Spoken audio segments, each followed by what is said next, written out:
Welcome to Journey Through the Gate, Paranormal Portal Podcast, as we delve into the many questions and wonders brought on by the supernatural experience. What's on the other side of the gate? Let's find out together.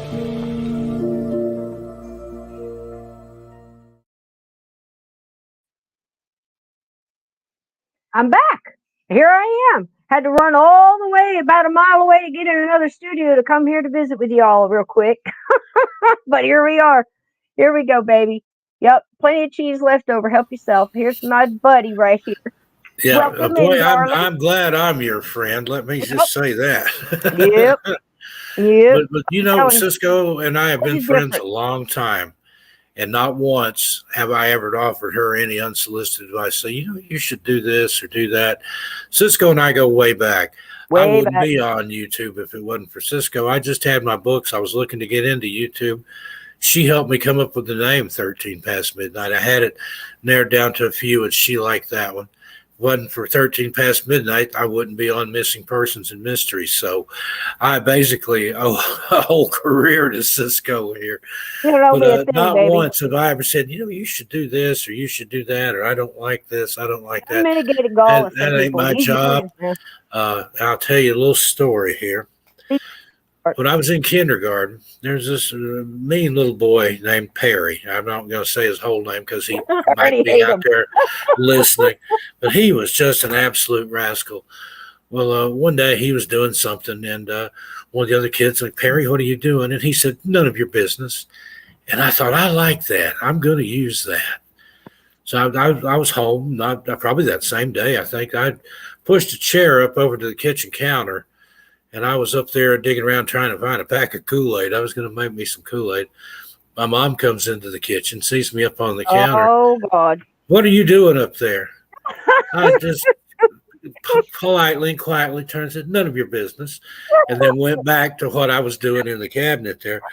Well, the next thing I knew, I'm flying through the air. She had me by one arm, yanked off the counter, and she was beating my butt before my feet ever hit the ground. It was magic. It was magic. Yeah. And I learned that that's probably not the best answer. But in a case like this, ain't none of my business, ain't none of your business. Let Cisco mind her business, and everything will be all right. Yeah, I pretty much got me, I mean, that's just crazy. All these calling and talking and messaging. So I don't got nobody DM messaging me. I wonder why. Because you know what you're going to get. The truth. Yeah, Donnie doesn't like my shirt. It's blue. It should be red. Well, Donnie, sure. You have to punch your TS card for that one. So, that's it. It's you have to look at it. It's like, this is my home. I've invited you in here, That's the way I look at it. A nice 7-layer dip, providing you with some beer, all free lunch. No, I'm not drinking beer. It's coffee flavored water. But I mean, isn't that what coffee is? Is coffee flavored water? I think I've had that before. I had the opposite of that. I've had water flavored coffee. Smooth caramel coffee flavored sparkling water. I've had lots of water flavored coffee. Like I said, I think coffee is coffee flavored water. And yeah, I've had some cups of coffee flavored water. They rode over the beans a couple of times. Yeah. So anyway, that was righteous, Cisco. You're a straight up kind of person, and there you go. No bullshit needed. It's to you, baby. You can't see it, but it says, there we go. Keep calm and scary on. That's how I shall do it. Scary on. Scary on, But anyway, boy, that's a tough act to follow. Like I said, I'm glad that I'm telling you what, it's just it's the thing is it got me because I said, what that thing that the doctor said, those who knew her loved her. Those who didn't gossiped about her and wrote books. Except the people that are gossiping about me aren't even doing that. They're just gossiping. Other people and tell them what they hate about me. Please do. But don't call people and ask them to speak for me, because Steve wouldn't even dare. What would you say if somebody comes? I'd say you need to talk to Cisco. That's Cisco. She'll tell you. She gave you the truth, and the truth will set you free or poison your mind or something. But And then I get that on my channel. I get people that come in the comments and, well, you should do it this way, and why not try that? And you should, well, you should go start your own channel. That's what I got to say. Yep. When you got, and right now, and I'm not bragging, but I've got 244,000 subscribers, get around 2 million views a month. When you're doing better than that, then come give me some advice. I don't like to take advice from people that aren't in a better position than I am. And I don't offer advice. If somebody asks me, sure, I'll help you. I had plenty of people help me with my podcast. Great people, hey, help me with stuff. I can't get this thing, the picture's not big for iTunes. Because keep in mind, I've been doing this for years. Okay. But you don't know what's going on behind the scenes. If you just jump into conclusions, you think that I was rude to this one person because I kept stopping them and moving them and stopping them and moving them because they asked me to. Steve and I did a great interview with, do you remember the interview we did with Bothell Hell House? Oh, yeah. Keith Linder. Great guy. Love Keith. But he and I talked before, a couple of days before, and we a couple of different phone calls, and he said, well, I said, Keith, you haven't been done right. Like I've listened to interviews that people did with you, and they cut you off real short, and they didn't let you tell this part, and this part's real important. And, I think the letters, the outporting letters was incredible.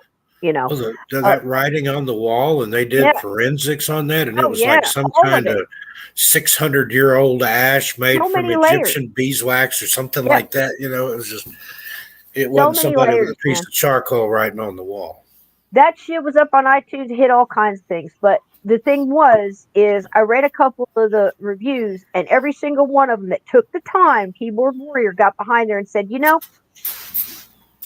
interrupted, and she seemed like she was directing the interview somehow. Excuse me? Podcast, my interview, my direction, I'm producing, I'm hosting. That's what we do. And Keith and I and Steve had worked all that out because we said we got 2 hours I'm giving him. And that's a lot to get in 2 hours. So, Steve, you take this one, and if we start going off this way, Steve jumped in here, and Keith was all for it. But not once did I at that time, I'm doing it now because I told Keith I was gonna, and everything's cool. But I wasn't going to say to save my ass and say, but well, get right in there and answer that person back. Go, you don't understand. Keith and I I don't give a shit. I didn't do it because that would have embarrassed maybe, or that would have, thrown it off, and I'm just deflecting it over to him. I don't do that to people. And people that have never done this, that have never interviewed authors or never been interviewed, you don't have a clue in June. I'm sorry. It may look easy, but it takes research. You have to go in, you have to learn about the person, you have to read the book. Yeah. A lot of times people will ask me to send them a bio. I do. And I've got a list of 20 questions that I send along to help people out. Now, you ever watch one of those man on the street interviews where they're at the news desk and they go to the guy at the scene and he's there and he's got his little microphone? Well, no matter what the news anchor asks him, he knows the answer just like that. Well, the way that works is the guy that's out there on the street at the scene, he sends his questions back to the news desk and says, ask me about this, mention this, ask me to tell you about that.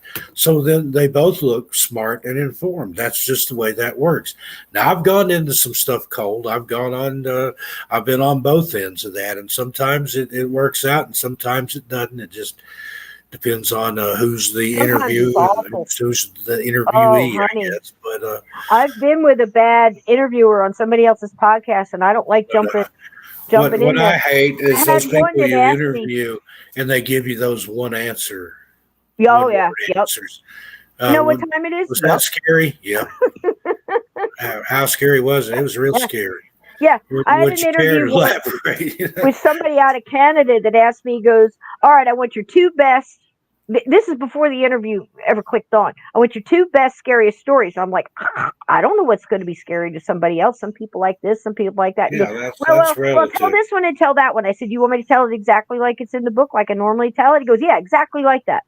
I do exactly what the person asked me to do. And on the next podcast where I went, because I took the time to go in there to support that podcast and help them.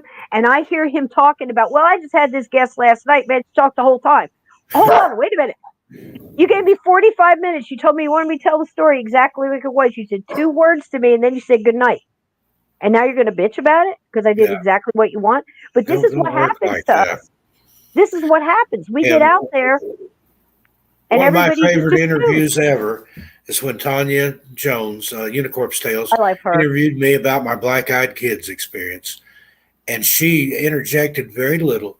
She didn't ask me a lot of questions. She let me tell my story. And I've Like had now, people AJ. complain about that. Who's this interviewer? She hardly asked you anything. That was the whole point, you know. That was the point. Yeah. I mean, that's just it. People just jump in there and they want to give their 2 cents. AJK, honey, you want to go over and listen? That's going to be a good one. That's Bards FM. And I would miss that. Go on over there. You can read the replay on this one. I absolutely. Please go over there and see how it's doing because I want to support that. But I'm here. So Hey, Ted go Branscombe, tell him. thank you for Go give him my 10, love 10 and jump pounds over there. sterling there. More catnip for Oh the my sterling. goodness! Thank you so much. Oh, and speaking of the baby, Speaking thank you, of, darling. Love you so much. Look at I've that got darling some puppy. meowawana here that Oh, somebody gave me for Bittens. for Bittens. Yeah, Yeah, and babies love the Mulder, name. he identifies as a cat. He likes catnip too. Does But he? yeah, Honey, Meowana Catnip Company. send Mulder and Bittens love. It's Now, well, my little babies went to the vet for the first time today, and I bought them little harnesses because I don't like collars. I think they're really restricted. I don't know. There's something slavey. I don't like it. But the harnesses are a little safer. I got them little cushiony foam ones, little Christmas print on it, with the little matching leashes. Yeah, I did it. And anyway, they weren't the ones I wanted, but I didn't want to spend the money because they're only like 3 months old and they're going to grow out of it. It's like buying $300 sneak Nikes for your 3 month old. It doesn't make sense. It's silly. So I took them in. They did great. This is what the vet said. They have perfect teeth, perfect little. He said beans. I love this vet. He said their eyes were absolutely beautiful. They were exactly the same weight. And then he looks at me, goes, "Mama, these boys are going to be big." And I said, "How big?" And his eyebrows went up, almost met his hairline, and he went, "Big." great big. I was like, "Holy shit!" When am I gonna have to get a bigger house to build around the babies? But they did great. They were wonderful the whole time. They are sleeping at my feet right now, and they did wonderful. And I just couldn't be more proud of them. So there you go. And did really good, and they're perfect in every way. He said, and I said, "Well, I knew that. I didn't have to bring them to you to find that out." I actually opened the thing and I tell the vet the first time I ever see the vet. But again, this is me. This is the kind of shit I do. And probably somebody complained about it. Now, when I go to the vet, you know what? I don't care. So, so anyway, I go up to the vet. First time I see Dr. Mike, and I said, before I open the crate, I know you've seen cute before, but I need you to hang on to something because you're about to get a double dose of some extra here. And when I unzipped it, and all of a sudden the boys popped their heads out like this, and he went, "You weren't kidding!" I just love that. Hi, Bins. Hi, baby. Mittens, she heard me with the catnip over there, so she came over here. I didn't Yeah. even notice her. She was sitting on the back of the chair And here now. this vet was so kind to Mr. Dickens and us when we were going through all of that. And he reached out his hand and he grabbed hold. He goes, "I know what he wasn't my vet for that, but his partner was." He says, "I know what you went through, Mr. Dickens, and there was nothing else you could have done. You did everything you could do. Did everything that we would have done and more." And I miss him terrible, and it's my first Christmas without him. But these little guys are helping with all the extra love, and I love you guys for being there for me. Because animals mean so much to Steve and I. And again, they meant a lot to Lizzie. They were like her really only friends. She had multiple animals, and when she died, she left every dime to the animal shelter there. And good for her. Good for her. So when you hear these stories in these movies where she was like chopping heads off of cats and killing dogs to get back at people, none of that is true. So rumors and innuendo as vicious then as they are now, and you're accountable for those things. I know. Yeah, he so loved Dick, Ted, and everybody here helped me so much with that, and I really, really appreciate it. I really think the world of you guys. I wouldn't do a double show without eating dinner and put my whole family in an uproar just to do this because I wanted to come in here and get you guys set and ready Lizzie, and then bring us on to this one with Steve, because Steve did something really cool for me. He bought me a book for Thanksgiving and sent it to me, and him and I read it together. And I'm going to tell real quick again, Steve, just in case somebody's here that wasn't at the other show earlier, that basically I first clicked on this was when I was in that round table and we were talking about true crime and stuff like that. And one PhD dude said, it had to be somebody who knew these people and were very, raged, the seething hatred and all that kind of stuff to do this kind of crime. And I just very quietly, when they got to my point, said, how close was this house to the train tracks? Mm-hmm. What did I mean by that? Because there's multiple incidents of murders, serial killers, thieves, and it's always been something that's been in my head. I can remember we moved near the train. First thing I told my husband, I said, I don't like living this close because people jump off the train, they come and rob place, back on the train, they're gone. I mean, it's something that's been going on for centuries. And even he said, well, he was a little ditzy, but he said, no, that doesn't happen. I beg to differ. Does.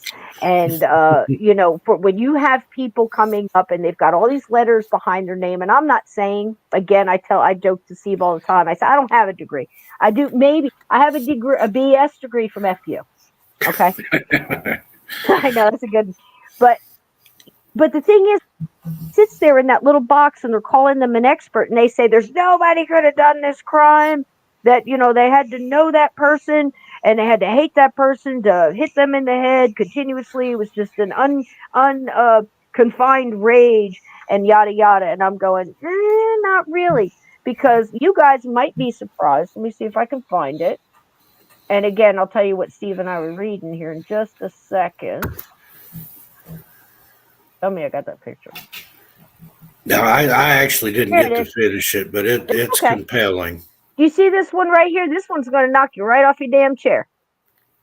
It's a rare occurrence, ladies and gentlemen, right? This is Bertha May Manchester, just 5 days before the start of Lizzie Borden's trial. Now, that was several weeks after the murder.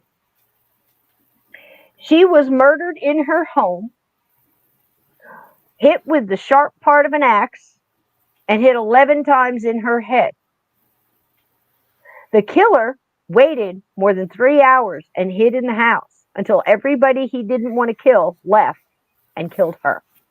With rage, with an axe, 11 times in the head. In Fall River, Massachusetts. In fact, it was used in the trial from her defense attorney, Mr. Fleming, who said, did Lizzie do that one too? Because she's been locked up in jail. I like it. So it's not rare. Not at all rare. Well, it wasn't back then. We talked about that. You and I talked about that. Tell them the name of the book. That was farm country to some extent, especially out along the railroad tracks where that area was. How many farms had an axe back then? Everybody. And most of them worked with... ones that weren't on a farm, they had it for cutting wood and stuff. Then an axe was essential. Chickens, hogs, killing meat. That's what they did. And it was right there.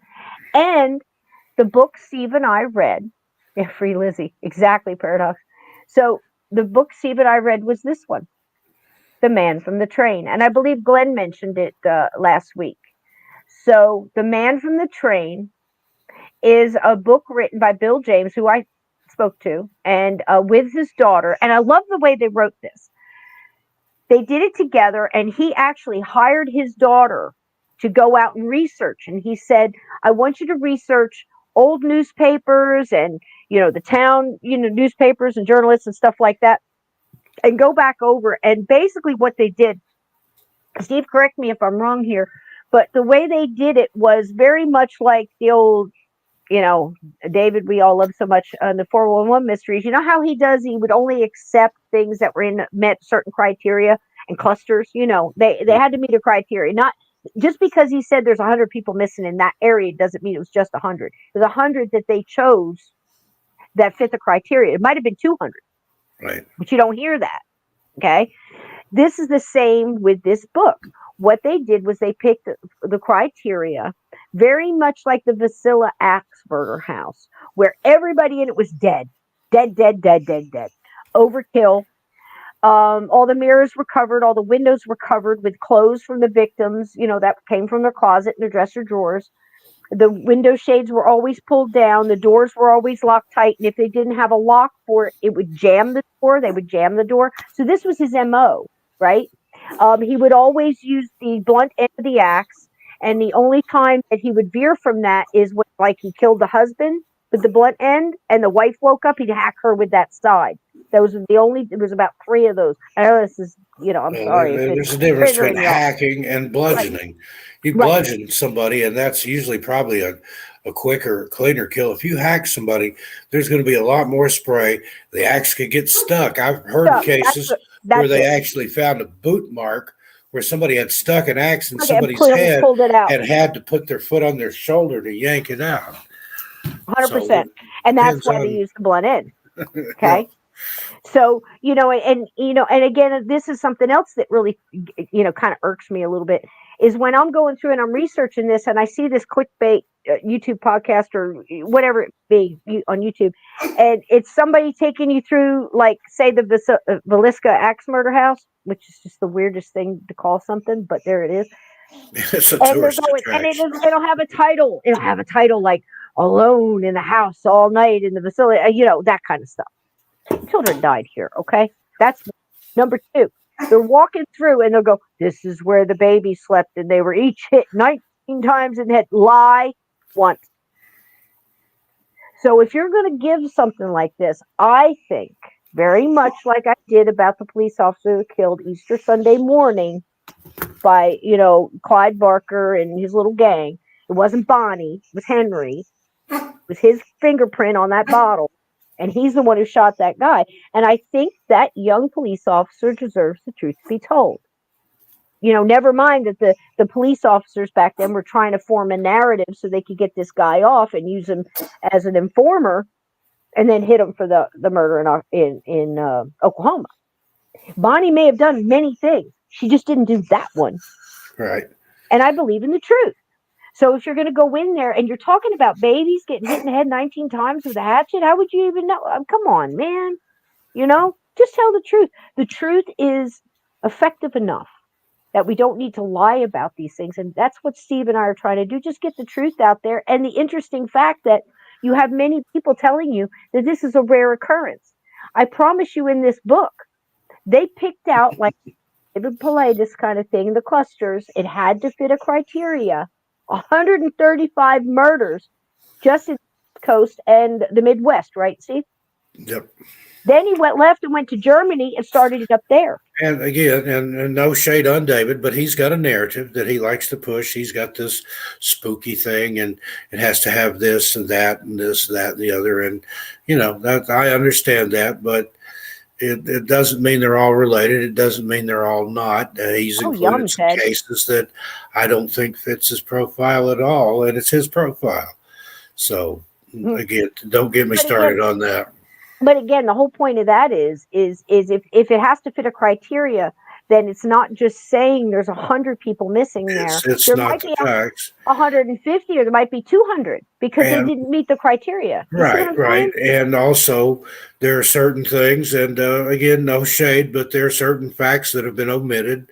There are certain things that have been changed around just a little bit, and that's not reporting. That's spinning a narrative. That's making it up as you go along, or you've got something in mind somewhere that you're going with it.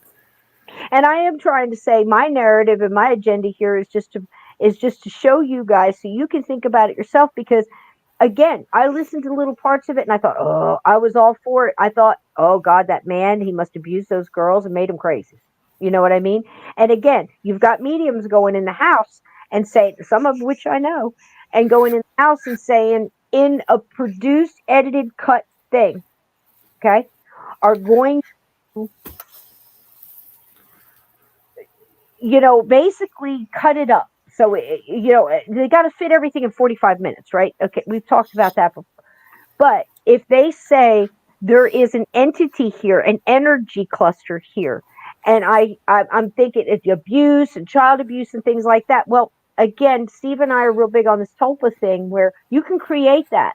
Over 130 years going in this house and going, were you abused by your father? Was there child abuse here? Were you, sexually involved with your sister? Did you diddle the maid? Did you, and you're creating an All energy. those stories. And then there are people that will take that one little, somebody in some book somewhere wrote one little sentence, and then they've made their whole Yep. case for that case on that Yep. little supposition that Crazy, man. supposedly Andrew Borden was having something going on with his daughters. I mean, that happens. It goes on today. He was Possible. supposedly, he I was a wasn't there. wealthy businessman. It was kept quiet. It was a known secret in the town. But, maybe, who knows? Iserly. Yeah. Yeah. I mean, Yeah. certainly That it is really fits true. the story. He was Yeah. a cantankerous old bastard, and nobody really liked him. They were all afraid of him. So That's true. that's There was a lot of supposedly, and people I've in read town. those books where Yeah. that's why they He didn't kept like them. acquitting Lizzie. They knew, and they knew Uh-oh, she get was him, Ted. probably guilty, and they didn't care. They just like, well, that's what he got. But then there's also the story that because of what he was doing, then it drove the sisters together, and then they ended up in some sort of inappropriate relationship, and it's paid in place there There in you Fall go. River. Got them baked up for you. Get those porn bots. Thank you, baby. Go crack those trolls on the head. Just want to Baby. say hi to some people here. Please Ted do. Branston, Vixen Doe. Are you kidding me? Paradox Fossils. Cats on Parade, Mulder and Bittens say hi and meow. Bittens has an Italian accent. It's spelled M-I-A-O. And everybody else I didn't get to say. I I was love saying the hi to a few cinnamon oil. people in the chat, and And the show Vixen. was Vixen Doe's here. Glenn. All our friends, Glenn, I think it was Glenn Glenn. Danzig, Glenn Dannison's here. Glenn, was it you that were mentioning the man from the train hunt last week? I think it was you. If I'm mistaken, please forgive me. But I think it was you. Hiding in the house and using an axe, the man from the train's MO. Yes, exactly. And he was a guy of, now I can't tell you if he did the Velisca. They make a good case for it. And then, there's another guy, and oh God, I'd love to get him on. It's just, Ebry, I think his name is. He has studied that Velisca axe murder, that whole thing for 70 years. I mean, he was a young teen when he was doing something, for a report or something like that. Him and a couple of his friends went out there and investigated, and he got hooked. And he's been doing it all along. And it's the best interview, you could ever hear from this man. I'd love to catch him before he quits doing it because he's getting up there. God bless him. But I mean, it's one of the best I've, ever heard on that. And he really does give a breathing room to let you think about stuff. But he's also dispelled a lot of things, and he's been there. He's talked to people that were there that were on the case. Go ahead, sweetie. He's talked to people that were on the case. That were police officers at that time that were still alive toward the end of their life. I mean, he really had a very, very much like this Dr. Stephanie here, who spent 30 years on the Lizzie case, went through the letters and decided. And that was a zinger there at the end, that family, they don't want notoriety. They don't want to let go of the name, but it's in a personal collection of all the love letters. And I hope they don't release those. That's such a private thing, maybe tell us, she had a boyfriend, it was this guy, and maybe that will close up some stuff. But there's also some other things that you don't know about that case that has come out in the past few couple years, and I'm going to present them next Saturday. But one of the big things was Steve listened to me what I said about, the Lizzie case that we were working on. I've asked him what he thought, and we talked about it a little bit. And I told him about that train thing, and he goes, "Hold on a minute. I think there's a book. Let me get it. Let's see if if you're right, because I think there's been a lot of axe murderers," which I hate to keep saying that because it's such a horrible thing when you think about it, because we've become so desensitized as a group, you know. Maybe not us here, because of course we talk about this stuff all the time, and you've expressed your feelings to me about that, and I kind of know a little bit about how you feel because of other things you've said. So we're not desensitized to it. We see it, but a lot of people I don't think do. Because I mean, think about these kids. They're skipping rope. Lizzie Borden took an axe, gave her mama 40 whacks. When she saw what she had done, gave her father 41. How many times have we sung that as kids? And we don't even know what we're saying. What are we talking about? Somebody got killed. They died. They bled out. Their life's blood on the floor. And somebody hit them in the head 19 daggum times. I'll tell you something about Abby. She saw her killer. And that's forensics. They didn't use it back then, but they were kind of talking about it. They just didn't quite know what to do with it. But here now, going back and looking back at some of the things we can, she was hit first right here. They kind of sliced into and flapped off her ear. She was looking at the person first, which knocked her to the ground. And then the person straddled her and beat her the rest of the time. So much so that her hairpiece, she had a little hairpiece, God bless her, on the back of her head that flung off and landed in the center of the bed. And you can see all this stuff if you go to the museum. Hey, Nightmare, welcome in. Hey, Salvador. And hey, Big Cole, if I didn't say hi to you, sweetheart, I know it at the other show, but I wanted to welcome you here. So, when you just see that and you get that reality and you think about it, count to 19. I get up to about 6 and I got to stop. 1, 2, 3, 4. Are you kidding me? And I'm not talking to you, sweetheart. I'm just saying that. I mean, what? And then to have people flippantly go through to try to get clicks because, you're going to do stuff. I guess you want to make money. That's not why I do this. I'm not trying to make money here. In fact, I took the last episode straight to red because I chose to do that, not somebody else taking me to yellow because they're not listening. And YouTube is making me yellow. What happens when I'm yellow? They don't put the advertisements on it, and I don't get anything for that. So I just did it completely free. All that time, all that work, all that thing. I don't get my 50 cents an episode or whatever it comes out to be. So I'm completely dependent on me. I just plan I'm going to have to pay for it, and I'm fine with that choice. And then you sweet people who give me super chats or thumbs up or share it out, and we get some more people in here and they decide they like it and they want to stay and they want to subscribe. That's awesome. That means the world to me.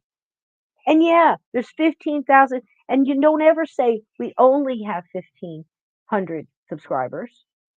I have 1,500 of the best subscribers. You understand?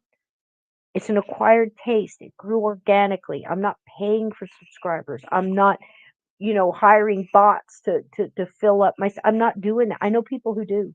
I would never tell you who. And it's certainly not Steve and Bill. They are legitimate, straight all the way through. That whole group is a wonderful group. So don't ever think that. But I do know people who do. And most of that is going on YouTube and, iTunes and stuff like that. And, you got to realize that stuff happens, right? So, it's not as organic. And I don't play any of the games. I don't, pay for advertising and things like that. It's completely organic, and I love each and every one of my subscribers, and I'm proud to have them. Absolutely proud. There you go. Quality, exactly, Ted. Not quantity. Absolutely. You sound like you're in the bottom of a pool now, Steve. You ever been in a pool? The echo and the it's okay. It's not irritating. It just all of a sudden. I think the heat came on or something. But, all of a sudden, the acoustics kind of change. It sounded like when you're in a pool and there's no water, and it kind of echoes a little bit. Maybe that made it better. Yeah, my heat came on. It's all right. Stay warm, sweetheart. It's fine. We're not a perfect podcast. In case you didn't catch that in the first episode. Oh my God, people. Woo! We need to do some self-important. I would never. Oh God, I can't imagine calling up somebody, messaging somebody to bitch about somebody else. And I can't tell you how many times people call me and I go, I don't want to hear about the drama. I don't care. I don't want to hear about it. That's not what I'm here. Ain't none of my business. And I can say it. It's not any of my business. And yeah, it's not any of their business either. Yeah. So my nanny used to say, it's none of my business what you think about me. And I get that. I really do. Just maybe try to do something more productive. Than maybe. But there's, like I said, oldest profession in the world other than prostitution. But they were probably leaning on the fence, bitching about the prostitutes working. Yeah. I mean, that's just the way it is. You know what I'm saying? You're always going to have that. Or standing down there with them and saying, you could do that a little different, or try standing on that corner and lift your skirt a little higher. You can make twice as much money. Swing your hips more, girl. What you doing out here walking like that? You don't look like you ain't walking like you mean it. Put some swing in that. I thought it was so funny. Put some swing in that thing. Freaking pyramids. More than likely, there was two guys leaning on some goddamn watching them build the pyramids. Going, come on, girl, back that ass up. You got to get the customers in here. Step away from the cheese. Put my cheese down. Let me get your coat. And I'll tell you what, that's a gift because. A lot of people have been shown the door and don't even get the coat back. I'll just give that sucker to Goodwill if somebody makes some good use out of it. Oh, God, people. It kills me. It really does. But that's what you can't shoot them. They frown on that sort of thing. So, but I think you should have ended your show with, now run, tell that. Now run, tell that? Yeah. We got some run tell dat, D-A-T. We got some run tell dats on some of these channels. There's just something to run and tell. But I like your idea for the screen record that, play it over and over, and I like your idea for the suggestion box. They roll it up into a nice little cylinder. Make sure there's no creases or anything, and right up the wazoo. Maybe if she just wasn't wearing a hat, I could listen to her. But until she does that, So Cisco, those glasses, they're just not modern enough. You need to get something. A little more. Oh, yeah. Let me do that. You need a chain. If you had a chain that would hang down here, you could. Yeah. That way you don't lose them if you have to take them off. Jersey redhead, baby. I'm only going to give you so much. And then once you cross that line, you need to take 5 giant steps backwards. Because some people get a little bit too, you know what I mean? That's really sad. Man, I'm in the mafia. Okay. Oh, are you, JK? Cool. Yeah, I'm going to listen to the replay on that. That's got to be a humdinger show going on over there. Hey, there's Mairead. Hey, Mairead, how you doing? Sweetheart, welcome. Mairead, how you doing? I think it's either real late or real early over there. There's somebody doing something. Look at her. She's doing all kinds of great stuff. Always looking good doing it. We love you so much, sweetheart. Let's see. What time is it in the UK? Let me ask. I don't know. All my wonderful people over there. Yeah, I'm sorry you guys had to sit through that. I'm chuckling. How many of you people leaned in and said, "Oh shit, this is gonna be good"? It's almost 2:00 in the morning, Mairead. Are you up late or up early? Probably up early, getting her done. Aren't you, sweetheart? Yep. There you go. Today was audio test. Oh, today was the audio test, AJ. I think the Bard's FM one's coming tomorrow. Then I didn't miss it. Tomorrow is the Bard. Okay, good. Yeah, I love him. He's oh God, he's got a great voice. Now there's a podcast for you, Bard. If you're into that stuff, oh man, he's something. I've been listening to him for a couple of years now. He actually went. It was embedded, went out and saw some stuff. So, he's a good guy to listen to for updates and stuff. Yep. But good for Mike. I've been telling him, get on there, man. Do it. Set it over on Rumble if you can't say what you want on YouTube. Have people start on YouTube and go over there to the Rumble. It's not the same because the chat, they haven't quite got the chat fixed. But here's the secret about Rumble. You're not going to get the chat on your phone. But if you go on a laptop, it's there, so you can get a chat. Now, I didn't know that for a while. One of these days, YouTube will become MySpace, and there'll be something new come along. Yep. And it'll happen. Right now, it's the only game in town. It is what it is. And, yep. You have to play with their rules and stuff. And I love YouTube. Why? Because we love YouTube. Give them the heart there if I can do it. Why? Give me the why. Why? Because we love YouTube. Absolutely. And I know I went red on that last episode, but it was my choice, my podcast, my cheese, And you guys are welcome in my home anytime. And I appreciate you being here, and I appreciate you putting up with my little, that really that was just setting the shit straight. And Edna's asked me there. Yeah, I did get your email. She's going to send me a picture of her wearing some kind of hoodie that she bought out of my merch store. So, cool. I'll share that sweetheart, if she doesn't mind. How nice. Thank you, Renee. I appreciate that. That's a beautiful name, too. Absolutely beautiful. Thank you. And you know what? I'm really not. I'm just me. I'm just me, and I try to keep it real. I'm not going to put on airs. I'm not That's me. something I'm not. I'm an old educated hillbilly who learned how to do a few cool things, and I've got a voice people like. So there you go. You got lucky. I told you, honey. I told you that voice was going to be. Get on there and do it. Get this stuff out there to people I was because like, well, I don't know. I don't like the way I sound, but I don't like the I've way I come to sound either. But accept it. I don't this think is the way I anybody am. does. This is the And way I then am. I was like, I'll never show my face. I'll go on YouTube and I'll Oh talk. God. And then finally, now then you can't stop me. I'll do it again. Apparently, Steve, they're out there wringing their hands. Kids, there's no dinner on the table because the mom is pacing the daggum hallway worried about my grammar and, my interviewing skills and my hats and God knows what else. Probably my skulls don't like it. And, just get your life together. Don't worry about me. Don't be And wringing your hands and cast the beam out of your own worried. eye before you try to remove the mote out of Cisco. It's So that's absolutely ridiculous. Hello, Lindsay. Hello, Lindsay. Welcome, welcome, welcome, welcome, welcome. So Cats you on come here, Parade says we guys are awesome. you never know what you're gonna get. You know what I mean? You know what I Oh, have for you? and you know who I haven't said hi to tonight? Let me interrupt you real quick. No, baby, Gotta go say ahead. hi to Tiger Lily. Hey, baby. Hi, Tiger Lily. How you doing, Tilga? She's lurking. She's not in the chat. Hearing a lot of lovely She's things not about you, talking in the sweetheart. chat anyway. You're welcome. You're welcome to sit on my couch and drink my cheap wine out of my fine crystal glasses. She's with me. She's my +1. So there you go. Welcome. You're a friend of Steve. You're a friend of mine. And there you go. That's how much I trust Steve. But it takes and that's how I am with Cisco. I trust Cisco with my life. There's not many people I would say that about, but she straight up tells it like it is. If you want the truth, ask Cisco because she'll tell you. It may not be what you want to hear, but if you want to hear the truth, that's the truth right there. That's why they don't call me and ask me. Yeah, exactly. That's why they don't get a hold of you and say, why are you doing this? What's that all about? Secret meetings behind closed doors. Because they know they'll go on with their butt kicked high enough for the bluebirds to build in it. It's like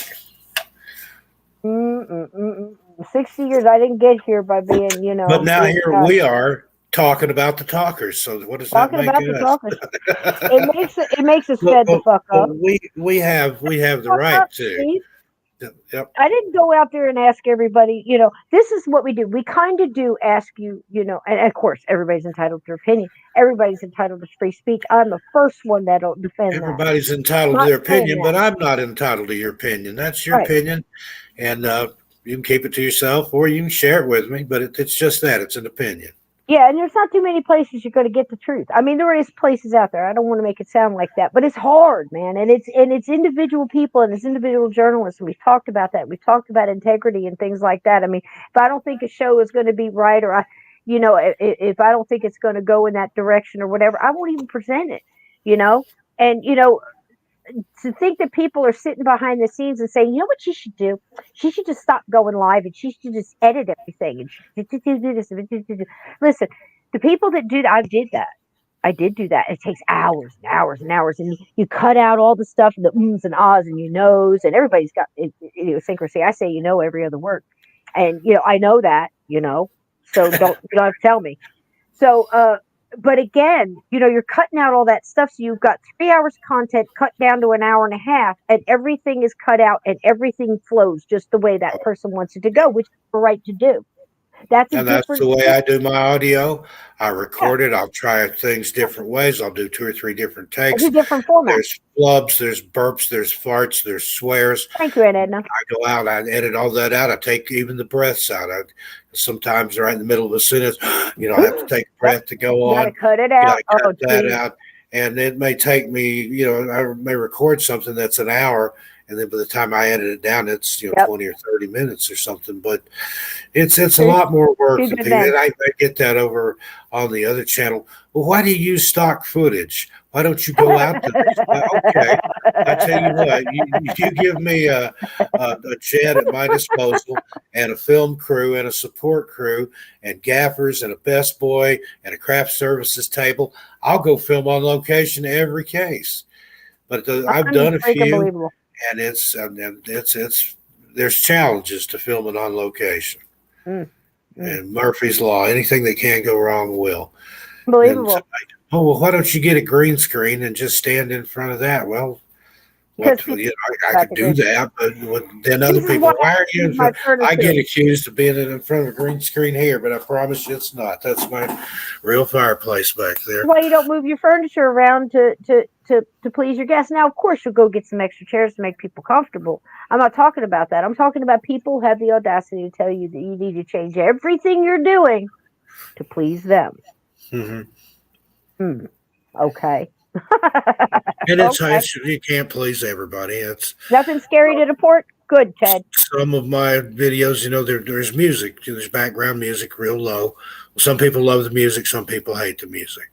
I did some things over on 13 where I had campfire stories or whatever, and I had a campfire sound and crickets and I like that. Water in the background.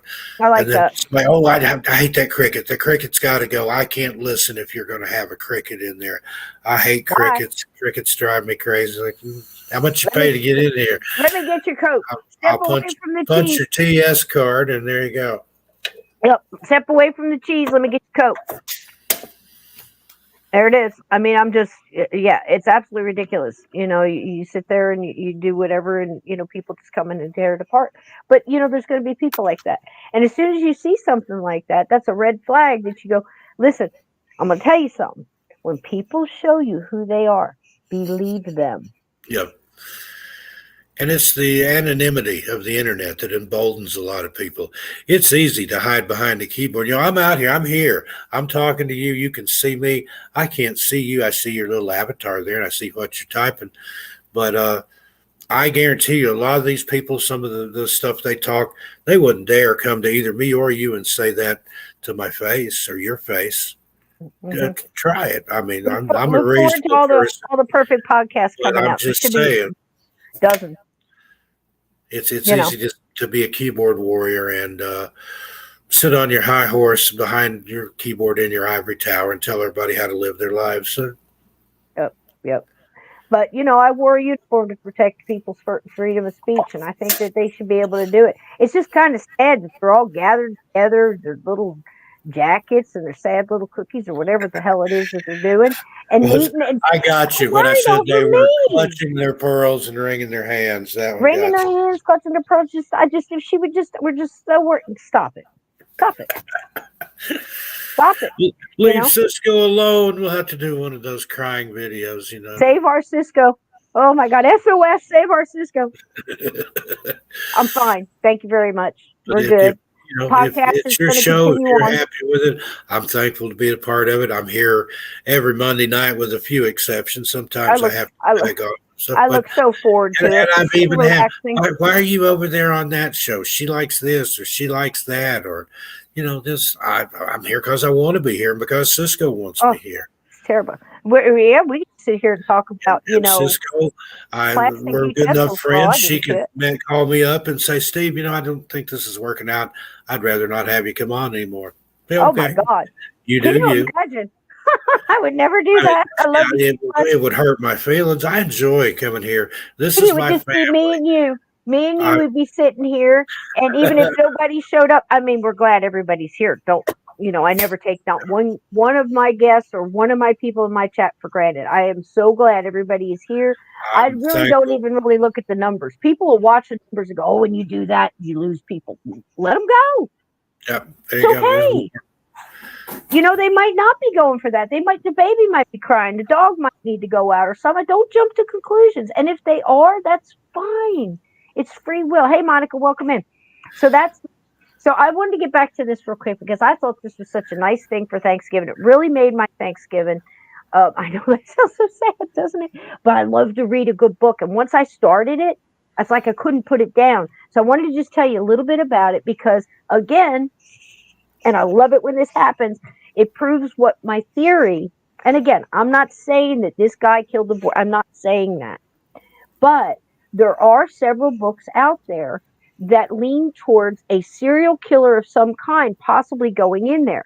Also, books written about the Bordens that Lizzie might have hired somebody. And there's another one that I'm going to save for next Saturday. If you find out during the week and you go digging and you find it, please keep it, keep it to yourself until we get to Saturday so we can come and all talk about it together because I found it very intriguing. And it was something that I was like, here we go. Maybe, maybe, maybe. And I think Lizzie would have stayed quiet about it because about this. If she was of the mind, and you have to try to think of how, somebody in that time period would be thinking with everything around her and what she knew, she would have kept it to her if she was somebody she was trying to protect, because at the last minute, she could have always said, okay, I'll tell. If they had, you know what I mean? That's new evidence and would have made a new appeal, and she could have got out of it and took it to the last minute. But she was stubborn. And I don't think she was arrogant. She was stubborn because a lot of people who knew her that came out and wrote their own books about her. It's like, I knew her and this is what she was like. And it's not fair for people to be saying this, yada, yada. So I think she would have held it and then maybe at the last moment said, Saturday. Oh, no. I'm sorry, Grey Wolf. You're absolutely right. I'm all screwed up. There I go again. Sunday night. You're right. 100%. Sunday, Monday. It feels like Saturday to me, so I get screwed up sometimes. Like those old commercials. Sunday, Sunday, Sunday. Sunday. But, yeah, so Funny here's car. this See guy. the driver shake hands with Satan as he roars through the gates of hell. Right. Those funny And cars. spoiler alert, if you haven't read the book and you want to, don't listen to this next part. At the end, they actually tell you the name of the serial killer. They tracked him down. He was a German soldier coming back from the war. And just went like methodically killing people. He didn't steal anything. Didn't steal anything on purpose to let people know, I'm not here to steal. I'm not a petty thief. I'm here to kill. And everybody in that house was dead. Everybody in the house was dead. And the Villisca axe murder really does kind of line up with his MO, although I don't really know enough about it, listening to to Mr. I think it's Epperly. I may have that name wrong. And this book combined, and I heard him speak on it, and he said, I wish they would have gotten something a little bit more reliable than papers and journalism in those days, because again, they just made stuff up and, sensational headlines and stuff like that. But he did say that the MO was very similar, and he also gives his ideas on I forget what one of the guys' name is, but that Kelly guy, that preacher, that little creepy dude, that he was one. He was arrested and accused and all this other stuff. But we're not going to get into that one. But he gives all of his points, and I think he's very open-minded about it. And he probably has more facts on that than anybody I've ever heard. So it really kind of lines up. He's not dispelling this serial killer, the man from the train. He's saying it's possible. It's very possible. And I have a little theory on that. I'll save that when we do the Villisca, because I'm going to try to get him on. And if I can't, I'll do the best I can with it. But I thought it was very interesting, Steve. What did you think? Yeah, that's one of those things. If you think about the time and the place, a lot of people rode the rails. It wasn't just hobos. That was some people. That was the only means they had to get from one place to another. Some of them did it, and just a small trade work, small this, handyman, right, Steve? Riding those trains, they would go from one town to another looking for work, maybe stop at a hobo camp, get you something to eat. But you think about the way those trains ran, from coast to coast, north to south, you could get on a train going anywhere. As long as the bulls didn't kick you off, that's what they call the guards in the train yard. You could travel a long way. You get off in some little town, you find an isolated house near the railroad track. They've got that urge, like that guy, a German soldier. That's all he knew how to do was kill. That's a type of PTSD thing. You get out of the army after seeing the horrors of war. and things like that, you don't know how to do anything else. And I had a guy tell me that he's passed away now. He's a Vietnam veteran. He came back and he said, I was a machine gunner on a helicopter. Excuse me. He said, well, I come back, what am I going to do? There's not any one ask for machine gunners, but you understand that mindset that it, particularly those boys in World War I, that's the first use of mustard gas and horrible. The trenches, awful things out there. The shell shocked, the trench wars and stuff. It was terrible, and I think a lot of people just for whatever reason never let go of that, and it just does something to you. I mean, war changes people anyway. And I haven't heard Minx in a long time. That's sweet. Yeah, I mean that's exactly true. I've done a lot of work with vets. I am one, and I've done a lot of sitting and listening to stories, some of the most horrible shit you ever heard, and I just got to look in their eyes and tell them, man, I love you. You were a soldier. You did what you had to do. You were protecting your buddies. You were doing your job. But it is very hard. Like I've said many times, in many Native American cultures, they have a thing that's called the shadow person. I know I've said this before, and I'm repeating myself, but I'm going to do it anyway. And it's the shadow person. When you're putting on what people call war paint. Hey, Sue, war paint, it's not war paint. It's you're drawing out your medicine, your character, and you're going through this ritual to draw out your shadow person that has to go do this job that you don't want to do, that your normal self wouldn't want to do. You have to go to war, you have to do this or whatever. And it actually separates you. That person goes and does the warrior, and then they put it back, and the other person is pulled out, so to speak, and I think what happens with the American soldiers, I can only speak as being one myself, is that they teach you to just get, be that word, and then they don't how to act to yourself, and it messes you up so bad. And I think that's the thing, and I think that might have been what was going on with this guy. I mean, I don't know, but that's kind of the way. Thank you, Anna. But they never teach you to put it back. They're not interested in your well-being. See, they don't care if you get back to the way you were. They're just interested in making you a soldier, and that's your job. And you're going to do that job so you can do it backwards, upside down, in the dark, sideways, under fire. And it's just driven into you. And then they add stuff, chemicals and other things to assist that. So, and that's very hard to come out of. And then in a lot of these cases too, they would pin it on some poor local SOB, take them out, string them up, shoot them, whatever, and then it was done. There were no more murders. We must have got the right guy. Well, what they didn't realize, a little bit further on down the train track in another town, happened again. They called that linkage blindness in the early days of the FBI, where they didn't know the police departments, the county didn't talk to the state, the states didn't talk to the feds. And you move from one state or even one county or one town to another. Back then, it took time to connect it. And, with the newspapers or the newsreels, the news didn't travel fast except across the back fence. And that's the way a lot of this gossip started. But there's a song by Tom Waits, who I know you're a fan of. Oh, yeah. Murder in the Red Barn. And some of the stuff on there is it's fitting for these kind of cases. You have it? You want to read us some of it? I'll read a little bit of it. Pin it on a drifter. They sleep beneath the bridge. One plays the violin and sleeps inside a fridge. Someone's crying in the woods. Someone's bearing all his clothes. Now slam the crank from Weezer. He slept outside last night and froze. It talks about like all these people that rode the rails and stuff. But it goes on to say, Now the ravens nest in the rotted roof of Chenoweth's old place, and no one's asking Cal about that scar upon his face, because there's nothing strange about an axe with bloodstains in the barn. There's always something needing killing down on the farm. So there you go. Everybody had an axe.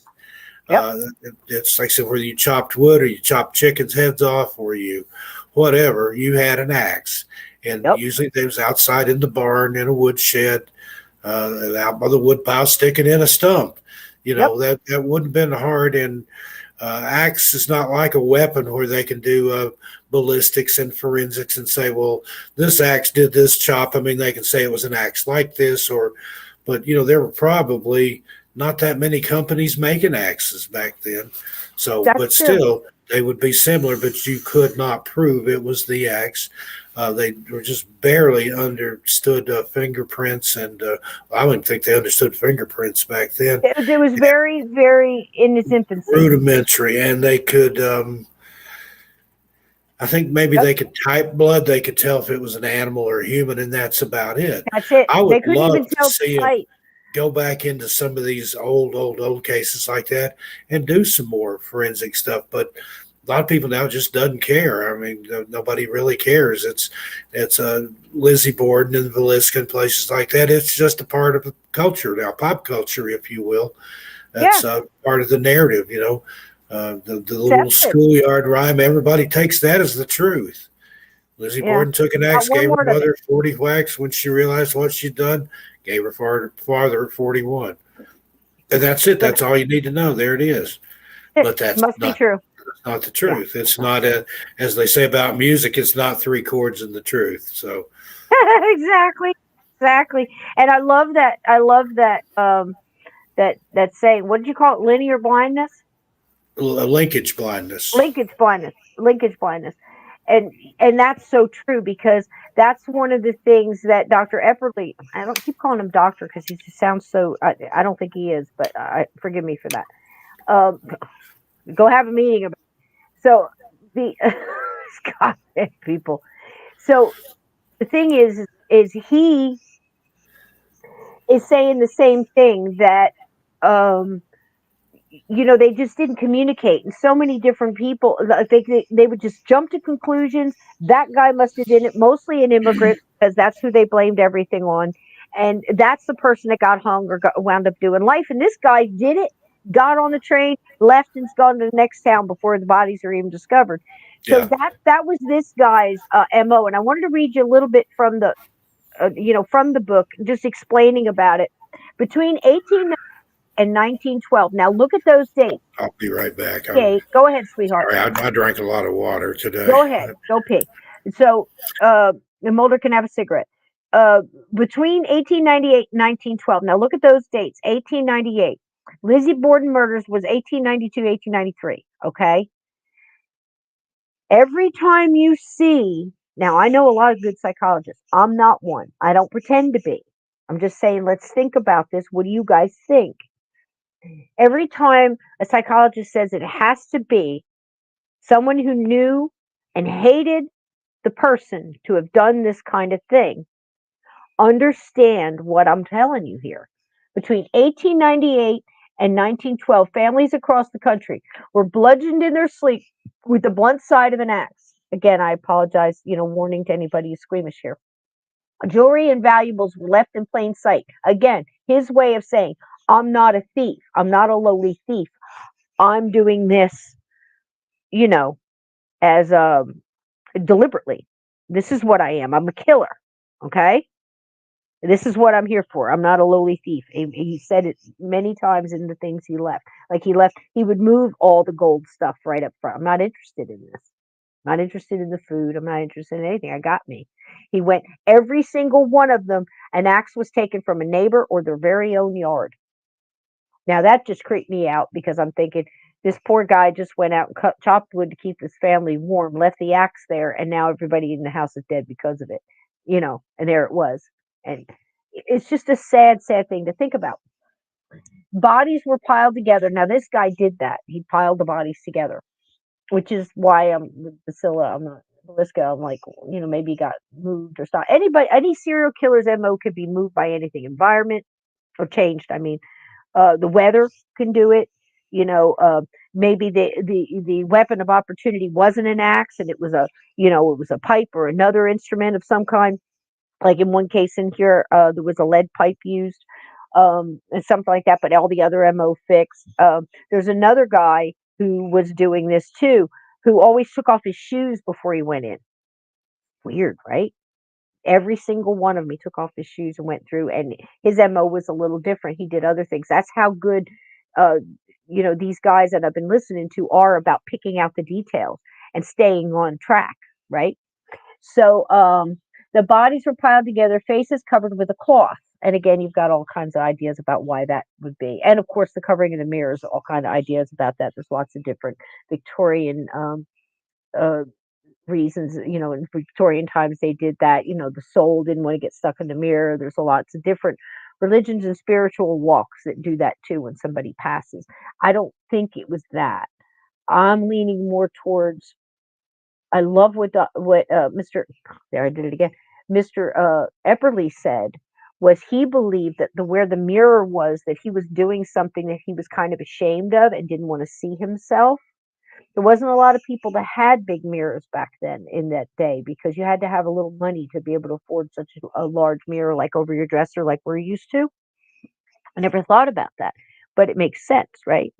And it was a very interesting take on that little piece there. But we'll get more into that when we do Villisca.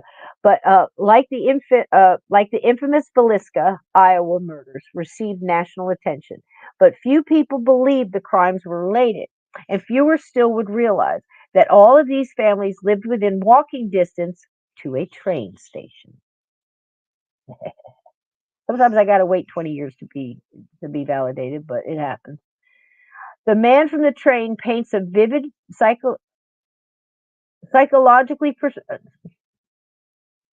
perspective portrait of America in the dawn of the 20th century when crime was regarded as a local problem. Something to think about. An opportunistic private detective exploited a dysfunctional judicial system. Exactly what Steve just said, a little broader. It was the entire judicial system. They were very big into, moving things around. A lot of that happened at the Villisca. What was going down in that town, you'll be surprised to hear. But I'm hoping I can get him in here to tell you because he's going to do it so much better than I could. James shows how these cultural factors, that's the writer, cultural factors enabled such an unspeakable series of crimes to occur, and his groundbreaking approach to true crime will convince skeptics, amaze aficionados, and change the way we view criminal history. Wow. It's a banger of a book. So, it's really intriguing if you're interested in why people do things and why they would do little things here and there. Hey, Sapphire, welcome, and mwah, to you back. Um, you know, uh, it's interesting to see why they do certain things. Now, of course, I'm not advocating this kind of thing. I think it's horrible. It's horrible. And I thought even, I don't really want to bring this, but there's so many lessons to be learned from the Lizzie Borden case. Again, I repeat, those who knew her loved her. Those who did not know her gossiped about her and wrote books and made up rumors and made up things. They made up the stuff about the house being stifling. They made up the stuff about, he was eccentric and he was tight and he was frugal. But, I think we've showed in other ways. I mean, a 19-week all expense paid grand tour of Europe wasn't cheap back in those days. He did it for both his girls, you know. And who's to say, what would have happened ever? He might have been pushing them to go ahead and get married to one of the local, whatevers and stuff like that. I honestly can't wrap my head around why she stayed, but I'm sure she had a reason. Some people on both sides make assumptions to that. She stayed because she wanted to stick it to the town and yada yada. It was the only town she knew. Again, I know what I probably would have done, but again, maybe not. You know, I don't think I would have stayed there. I think I would have took all that money, went somewhere else, and built a life and just lived it. Either way, I just don't get it. But she did. She stayed there. It was apparently all she knew. She tried to make a life there. You know, and apparently she was very active. She did a lot of things. Yeah, that's right. It would exactly, Anna. Let's put this up here. I love this. Let me take this down real quick. You can see it. That's exactly it. Well put. It was bad enough. No need to make crap up. Takes away from the investigation. You bet it does. But they were making up crap there. When you hear about the witness statements that were literally thrown out by the police in the Lizzie Borden case, I think you're going to be intrigued. So, because they had their killer. So much so. Have you ever heard of they don't have the killer. We're done looking. Here's all the evidence. You can have it, and gave it to the acquitted. And she didn't want it. And there were so many things done during that trial that was just amazing. And I found it very amazing when I was doing the Lincoln one with, the court, and everything that was handled there and how they treated people and what they did. It's just, I think we just don't realize some of the things that went there. And again, like Steve said, then you got your rhyme. So I'm going, this one here,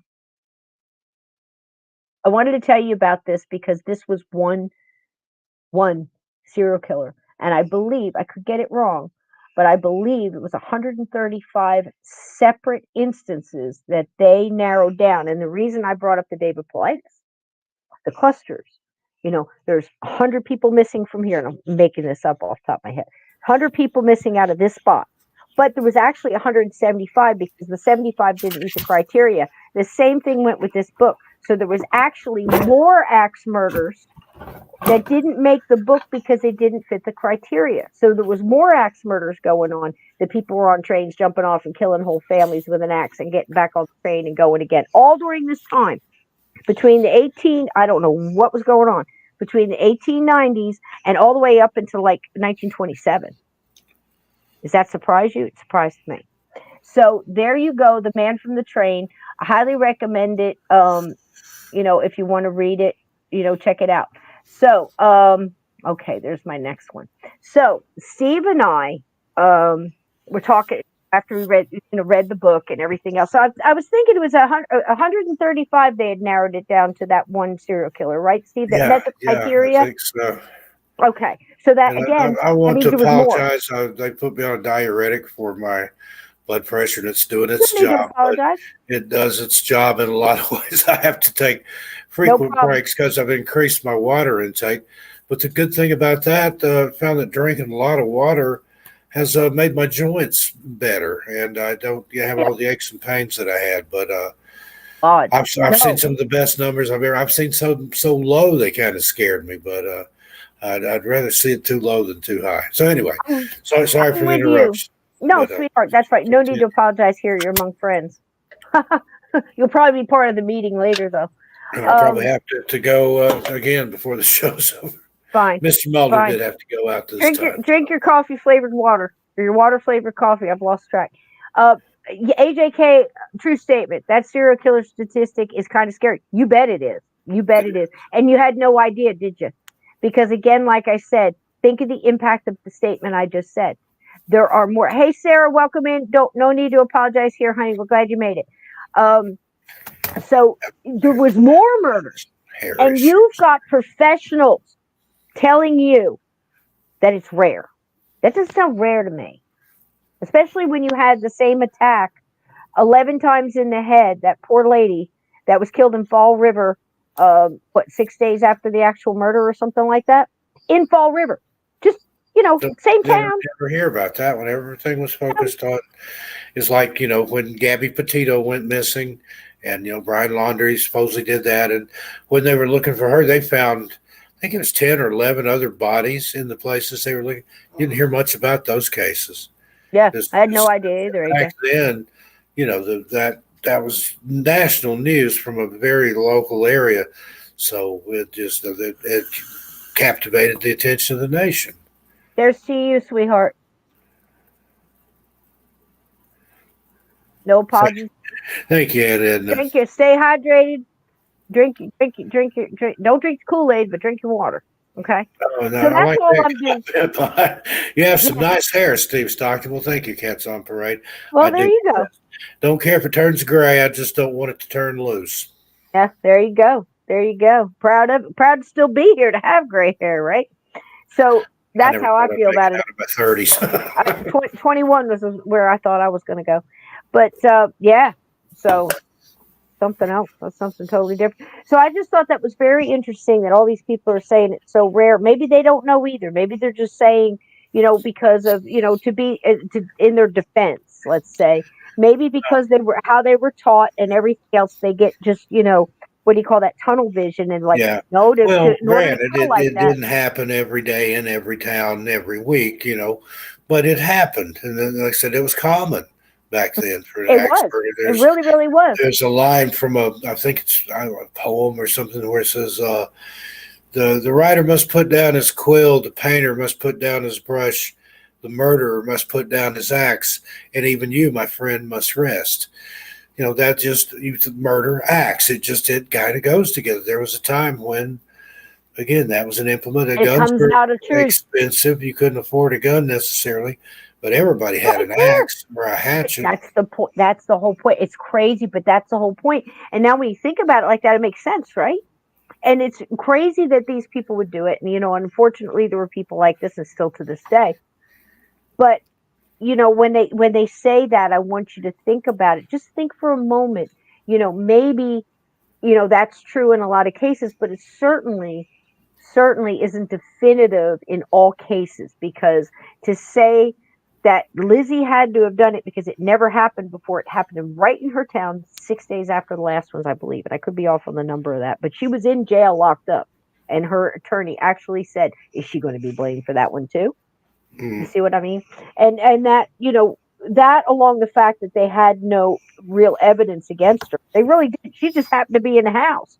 There was people in this other house where this lady got killed too. So I mean, that's part of it. Now that's not even the end, is it, Steve? Before we get out of here, we got to tell them about this guy. There was also an axe murderer in New Orleans, and he had a little funny little dot there. And I wanted to tell you, Steve brought it up. I'm totally handing this one over to Steve, because now what did they call him? He was just the New Orleans. The Axeman of New Orleans, or the New Orleans Axeman. Right. And he wrote a letter. The man who needs no introduction. The Axeman. Never caught, by the way. Never caught, by the way. And he wrote a letter. Now, I should probably have Steve read this to you, but I don't know if he can see it. So I'm going to give it my best shot. Let me pull it up here real quick, or you can read it either way. Well, I'd love to hear you read it, sweetie, if you can see it. I did it on white on black, and I wasn't sure if that was good for your eyes or not. Oh, have you got it on screen? Sorry, I was over here trying to find it in Google. Can you see it? March 13th, 1919. And actually, I did this for a video, and I lowered my voice real down deep like a demon through electronic. Hell, March 13th, 1919. Esteemed mortal, they have never caught me, and they never will. They have never seen me, for I am invisible, even as the ether that surrounds your earth. I am not a human being, but a spirit and a demon from the hottest hell. I am what you Orleanians and your foolish police call the Axeman. When I see fit, I shall come and claim other victims. I alone know whom they shall be. I shall leave no clue except my bloody axe, besmeared with blood and brains of he whom I've sent below to keep me company. If you wish, you may tell the police to be careful not to rile me. Of course, I am a reasonable spirit. I take no offense at the way they have conducted their investigations in the past. In fact, they have been so utterly stupid as to not only amuse me, but His Satanic Majesty, Francis Joseph, etc. But tell them to beware. Let them not try to discover who I am, for it would be better that they were never born than to incur the wrath of the Axeman. I don't think there's any need of such a warning, for I'm sure the police will always dodge me, as they have in the past. They're wise and know how to keep away from all harm. Undoubtedly, you Orleanians think of me as a most horrible murderer, which I am, but I could be much worse if I wanted to. If I wished, I could pay a visit to your city every night. At will, I could slay thousands of your best citizens, for I'm in close relationship with the Angel of Death. Now, to be exact, at 12:15 earthly time on next Tuesday night, I'm going to pass over New Orleans. In my infinite mercy, I'm going to make a little proposition to you people. Here it is. I'm very fond of jazz music, and I swear by all the devils in the nether regions that every person shall be spared in whose home a jazz band is in full swing at the time I've just mentioned. If everyone has a jazz band going, well, then so much the better for you people. One thing is certain. And that is that some of your people who do not jazz it out on that specific Tuesday night, if there be any, will get the axe. Well, as I am cold and crave the warmth of my native Tartarus, and it is about time I leave your earthly home, I will cease my discourse, hoping that thou wilt publish this, that it may go well with thee.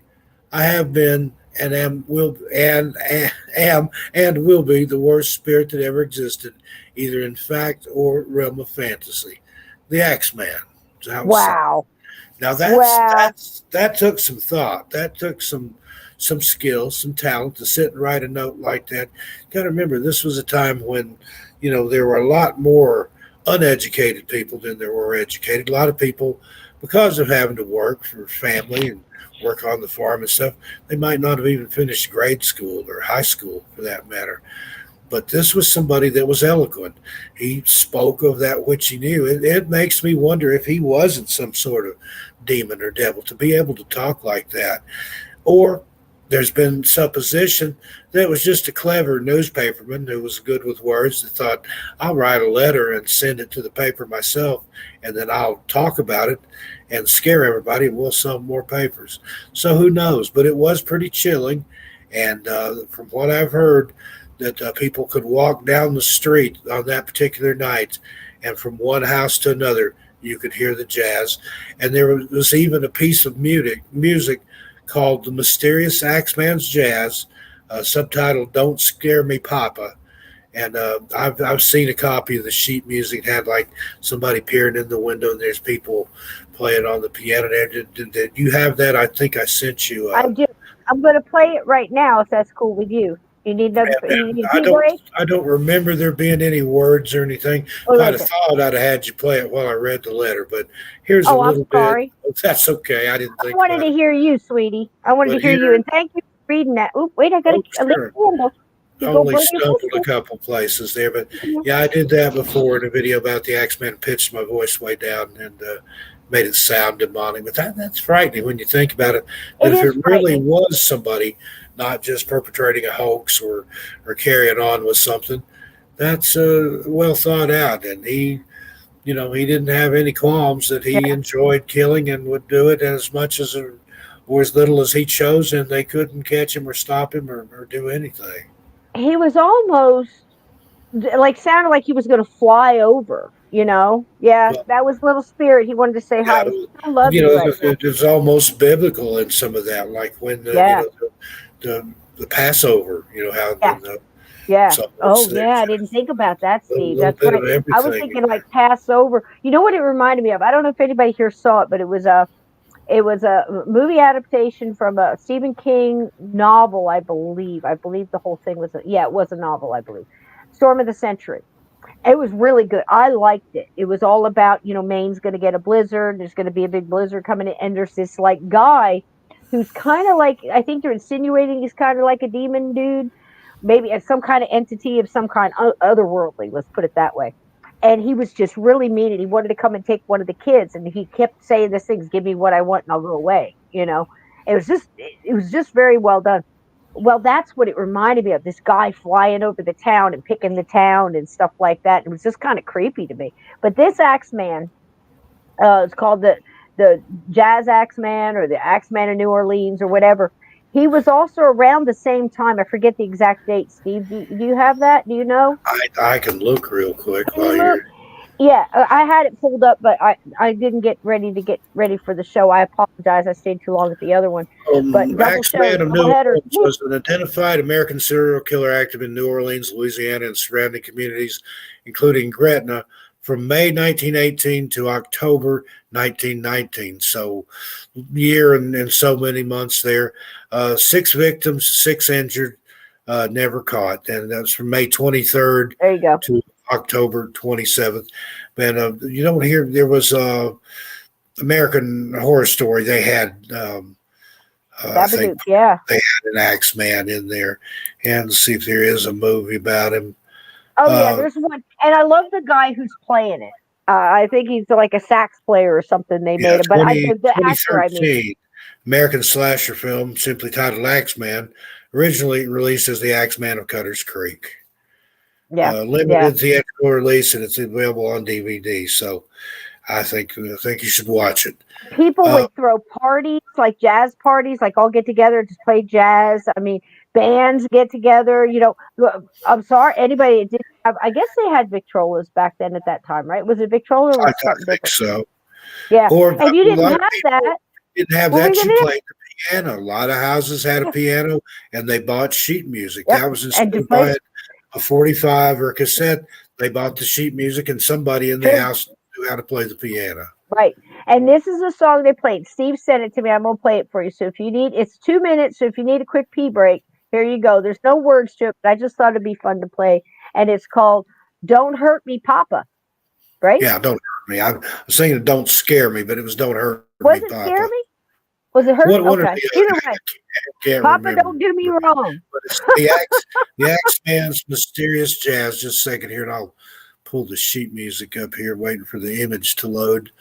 And The image is on the episode art as well. In the beginning of the show, it's on there.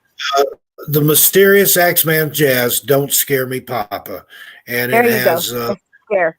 You were right. looking out the window and people whooping it up, and pictures of the two gentlemen there that wrote it, and Papa, then, don't preach. it's great. Just you got to look, you got to see the picture of the sheet music there. But let her rip, Cisco. Roll that beautiful. There you go, baby. Here we go.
I don't know about you. That to me, that sounded more ragtimey than what I consider jazz. That might have made me want to pick up an axe. There you go. Thanks, Ted.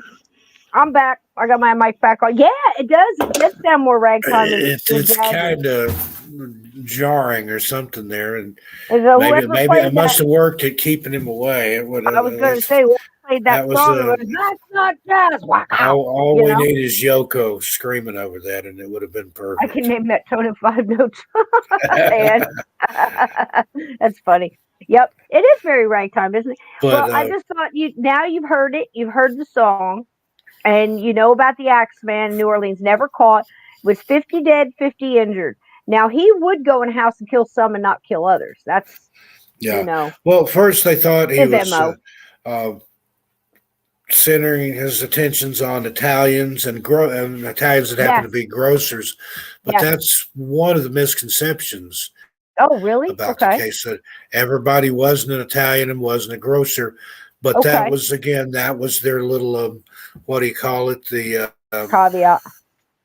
yeah, he did prey on Italian immigrants, but that wasn't all. There's a lot of people that got the axe that there's only like 6 killings and 6 injuries that can be attributed to him. But at that time, the whole city of New Orleans was rife with xenophobia and racism and other fine things Terrible. like that. And it was just paralyzed by fear because somebody, the Axe Man, as he came to be known, broke into, and I'm paraphrasing here, broke into Right. a series of Italian groceries, attacking the grocers and their family. Some he left wounded, 4 he left dead. The attacks were vicious. Some guy had his skull fractured with his own axe and his throat cut with a razor. Yeah. The guy's wife had her throat cut. She asphyxiated on her own blood as she bled out. But several lethal attacks that didn't target Italians were also thought to be the work of the Axeman, although this Right. would later prove not to be the Yep. case. But again, who knows? Sounds right. Yeah, that sounds right. And in this case, You there was have a lot of people. copycat killers and things like Right. that. Somebody else like, hey, I'm going to grab an axe and see how many I can rack up. Who knows? I agree, and Edna, I do. And a lot of people like would wake up. There'd be stories, and I listened to a couple of them with this axe murderer, and they would wake up, and it's like, "Where's your money? Tell me where your money is, or I'll do to you what I just did to your husband." Can you imagine that? And this is the scary part of it. I think what it is, people are scared of what they don't understand and what they don't know, of course. But this is your home, and you lock your doors and hope. Now he would chisel a part out of the door and crawl in. This is just like crazy stuff. Like, how in the world do you not hear that happening? But it's just, I think that's the Well, thing. and I mean, sometimes, I don't know, it's whatever's out there in the universe, the cosmic trickster. Jim Brandon talked about it in The Rebirth of Pan, book that's long out of print, how sometimes something weird will just like show up out of nowhere like that. It maybe is a human or something taking human form or something possessing a human. I agree. Do all these crazy things and then it just goes away. Goes away. There's an idea I've got for another show coming up that I'll talk to you about later, kind of along the same things, but it wasn't an Axeman and it wasn't deadly, but it was really strange. It went on for a while and then it just stopped. I love cases like that. I love stuff like I'm this. looking forward to it. Let's do it next Monday. Okay. Give it to me, the stuff, and we'll do it next Monday, because I'll tell you, the whole thing for tonight, I really, that's why I did this morning. I'll say it again for the people coming in.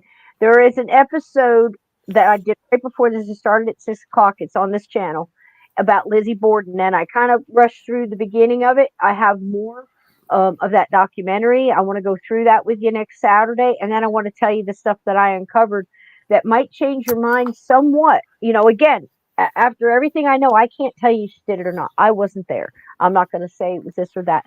But there were some intriguing things that came out. And again, I'll explain that, when you have something 100 years ago and then people hold all these letters, if they don't destroy them outright, or documents or whatever, and then that stuff gets handed down to the next person, eventually it's going to hit somebody that either leaves it and it's found, like very much happened to what's her name, Mrs. Lincoln, Mary.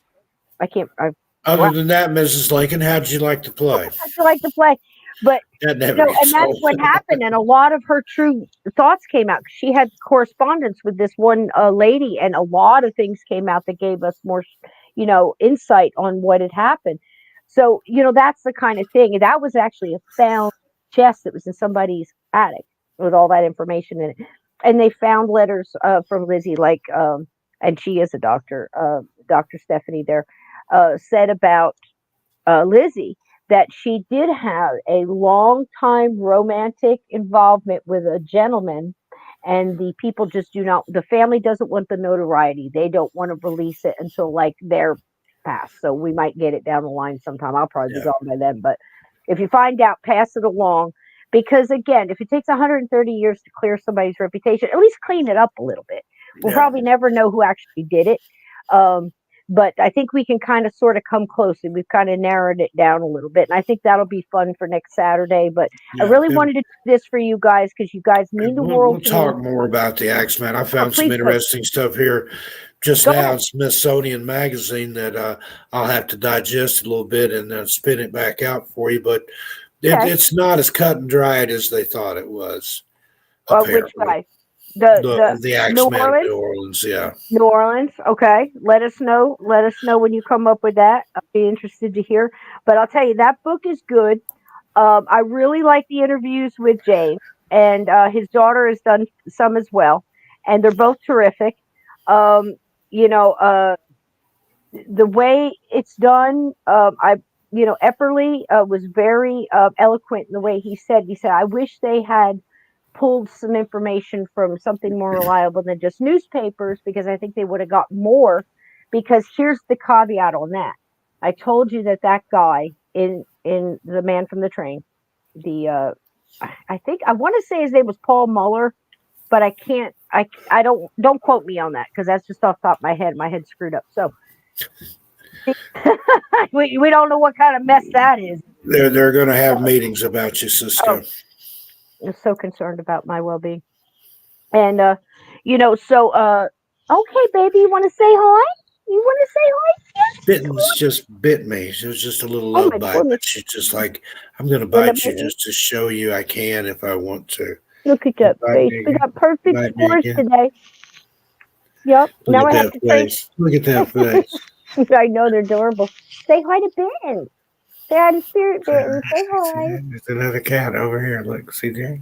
It's like, I'm going to You're a bite pretty you. baby. You're a pretty baby. They do that. Dickens used to do that to me all the time. He's like, 3 licks and a bite. I'm like, you're going to bite me, aren't Yeah, you? And he's she like, licked yes. my hand and then she just took a hold of it with her Yeah, teeth. Like, I could take a chunk out of you if I chose to.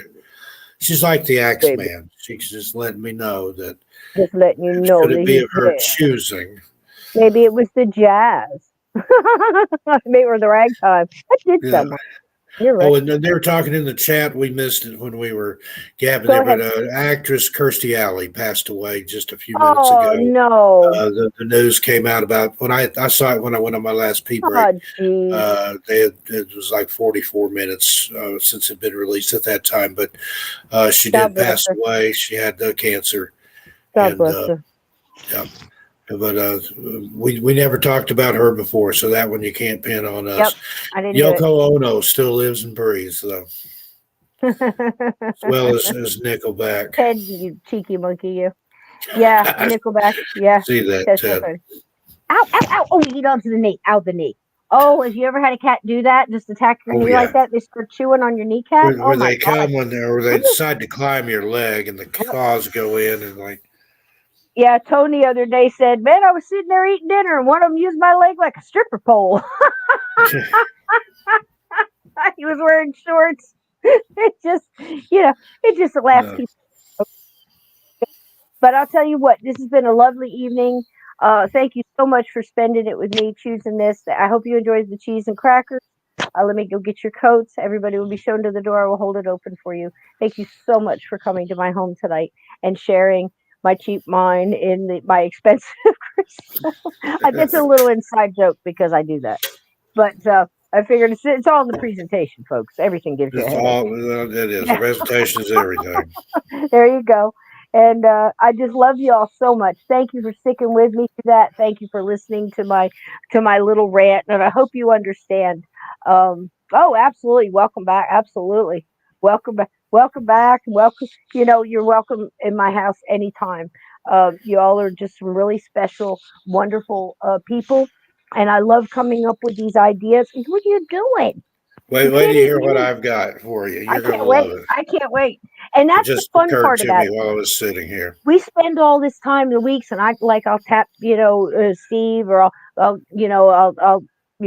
Donnie's really busy right now because he's, really doing some important stuff. We're trying to do doing some work. I don't want to tell his business. But he hasn't been excommunicated from the community or anything. Donnie's no. He'll He's be just back. very busy. And I had people messaging me earlier like, Cisco's on and you're not there. What happened? Yeah. What is it? What's nothing's wrong here? Awesome. Oh, honey, Sarah, thank you.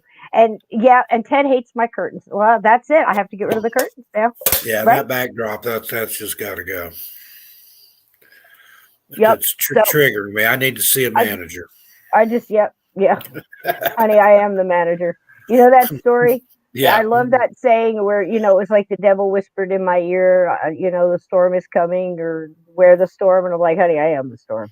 You don't understand. Don't ever mistake me being nice for just like, and you see me get quiet and I'm like, okay, one more. There it is. And now, you know, Yeah. it's like, hold. Some people mistake kindness for weakness, and that's their mistake. No, never. There's a quiet strength. Thank you, Sasha Bell. Yes, the Teespring shop. And I believe they've got like 40 or 45% off right now. You might have missed it. That might have been a Cyber Monday thing, but just in case, and you want to mug, you want to get, you know, the book is out there, Stephen, our book, if you haven't read that. That is We Are All Children in the Wilderness of the Afterlife. And I've got something coming up. It's almost ready for soft release. I'm doing some audio on a different platform. Everybody that's heard it goes nuts over it. I had one of the persons. Like porn, right? No. Porn. Oh, okay. I'm sorry. It's spoken word type stuff. It's on a different platform, very different from anything you've ever heard me do. And in fact, I had some stuff custom written for me. I sent a sample to the guy who wrote the stories, and his response was, "Damn, dude, your voice." And then Tiger Lily, who's with us in spirit out there in the ether, I sent it to her, and she loved it. So if she loves it, then there's hope for it. There you go. And she is my number one fan, and she's a little bit biased, but if Mama ain't happy, ain't nobody happy. So it passes the Tiger Lily test. So there you go. Tiger Lily. Here you go, sweetie. Here you go. Any friend is to Tiger Lily, who loves you, baby. I'll give you a little Telly Savalas there. There you go, sweetheart. All right. Ooh, it's getting steamy in here. Holy crap. Man, I like that. I like to see my friends happy. See, that's what it is. Again, you know, I don't agree with everything Jordan B. Peterson says, but he has some really nice things to say. And I think I said this once before about friends. You know, what do you want to be when you grow up? What do you want to do? Anything? Do you want friends? What's a friend? A friend is somebody that is genuinely happy for you. Ted Branson's comment there. My wife loves Steve's voice, the cow. My wife loves Steve's voice, the cow. Yeah. So, you know, what's a friend? Cats on Parade, Tiger Lily, that she likes her privacy, and I like mine. I don't kiss and tell, but you'll all know when it's time for you to know. But till then, let's just say green screen. I'm a very happy man. There you go. Isn't that nice? And that's it. A friend is somebody who's genuinely happy for you when something good happens and not secretly behind your back. Right. Jealous about it. And that's why she wants to avoid the limelight and all that. I don't blame her. Because I don't blame her. There's some haters out there, some jealous people, and you know how that goes. It's better just to I like things like that. Here you go. My husband wants to, who the hell is Steve Stockton? That's on a lot of husbands' lips, apparently. Friends are generally happy. They're genuinely happy for you, you know. And when something bad happens to you, they're not I'm happy for me. It's about damn time. That's what I got to say. Tear it up. Get it all. Get a car, get a house, get the kitty, get the whole damn ball. You deserve every damn bit of it. And you know, I couldn't be happier for you. And you know, and it's when my friends are happy, I'm happy. I love people coming into the house and having a good time and leaving happier than they got in here. And for all you people, thank you for your well wishes. And my wish for you is that you have whatever you wish for, because my wishes are coming true. It's never too late, never too old. And I hope they keep coming, baby. There's more stars out there. It can happen anytime and out of the blue. Don't go looking for it. It'll find you when it's time. Put stuff out there to the universe. The universe listens, and she talks back to you, but you have to listen. I hate like hell when I have to, you know, and I have to like tap people, you know, like that, or get upset or pull somebody, you know, but I just don't understand. You know, go do something on your own. You know, don't be worried about me, because I am aware of the problems. I'm aware of the issues. I'm aware of the faux pas and the technical stuff and everything else. But here's the deal. People come into my podcast, and when they leave, they're happy. Are y'all happy? I'm And happy. I'm telling you, it's a hell of a damn. And I I'm just say saying. this, I'm as happy as a pig in shit. Now, how There many you of go, you darling. Roll down around in that. south, you've heard that one before? Yeah, That you roll means around you're in that. pretty happy. Yeah, there you go. And that's cool because is when you have think about this. You have a podcast. All we've been talking about for 4 hours is axe murders, and everybody's leaving happy. How did we do that? Yeah, You know, and because again, that's how I know Tiger Lily's as special as she is. Who else would come and sit and listen to me talk about axe murders and blood and for gore and say, 4 hours. "Oh my God, I love you. I love your voice. I love Happy. watching you. I want to run my I love you. fingers through your hair." You Oh know, my! that's As long as it doesn't come out, you'll be all right. yeah, soulmates. Don't pull too Soulmates. hard. There's somebody out there for everybody. There you go. You just have to I hang love it. on Send sometimes. yourself bacon. Never Enjoy settle. the Never cheese. settle. Enjoy. There's Oh, worse honey. things than being alone. I'll Cisco, tell it's you your that. personality, and we love it, and you just the way you are. Thank you, darling. Thank you. And these babies are climbing the green screen, so if you see a kitty, crawl across.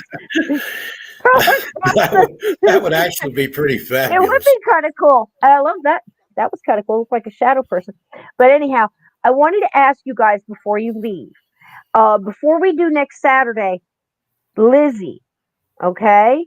Do you think she did it? Now, by Guilty Saturday, you mean or not Sunday, guilty? right? I keep saying that. It feels like a Saturday to me. Thank you for I never fixing know me. what day it is. Don't I've lived on the West Coast for years and years and years. I moved one time zone east, and I couldn't tell you. I'm lucky if I can tell daylight from dark. Oh, this song. I'll tell you what. I'm going to tell you a real quick bonus story. Funny as hell. While you guys are putting up your guilty or not guilty on Lizzie.